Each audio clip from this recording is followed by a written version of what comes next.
Assalamualaikum, hai, bersama saya dalam kelas Sains Sosial dan Alam Sekitar, Pendidikan Khas Pembelajaran tahun 6. Tajuk kita pada hari ini ialah cara pembiakan tumbuhan. Jom kita dengar sedutan video mengenai cara pembiakan tumbuhan.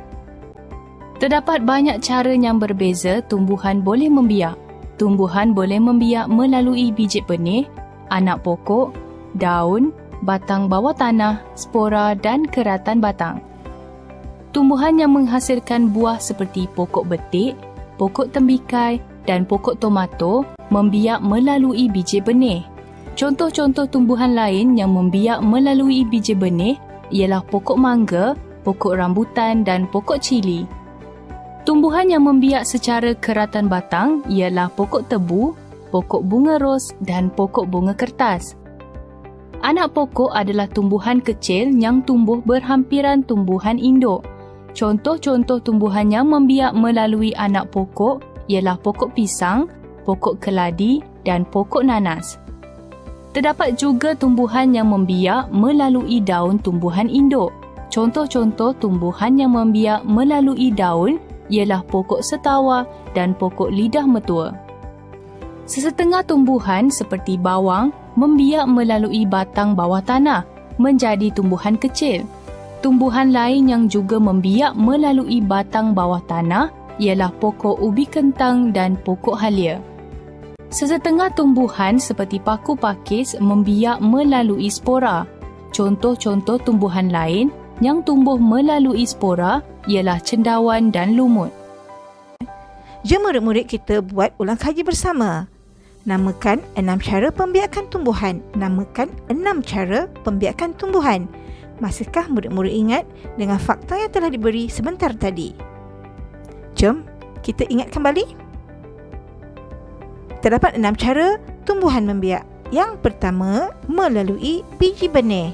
Yang kedua, melalui anak pokok. Yang ketiga, melalui daun. Yang keempat, melalui spora. Yang kelima, melalui keratan batang. Dan yang keenam, melalui batang bawah tanah. Murid-murid nyatakan cara tumbuhan ini membiak.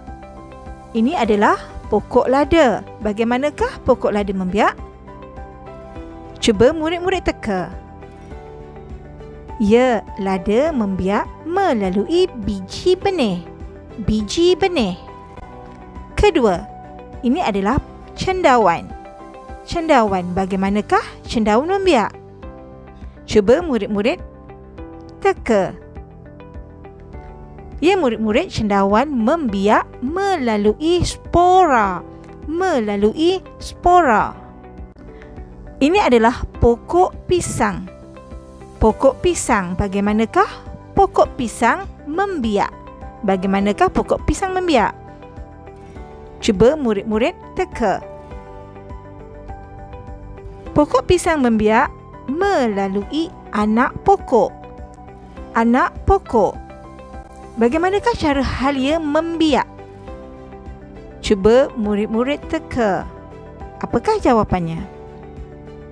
Ya, jawapannya ialah halia membiak melalui batang bawah tanah.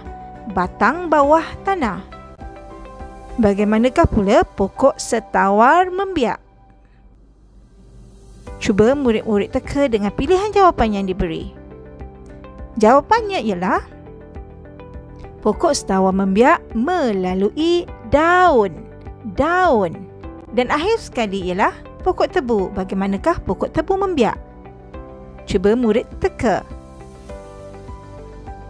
Tebu membiak melalui keratan batang.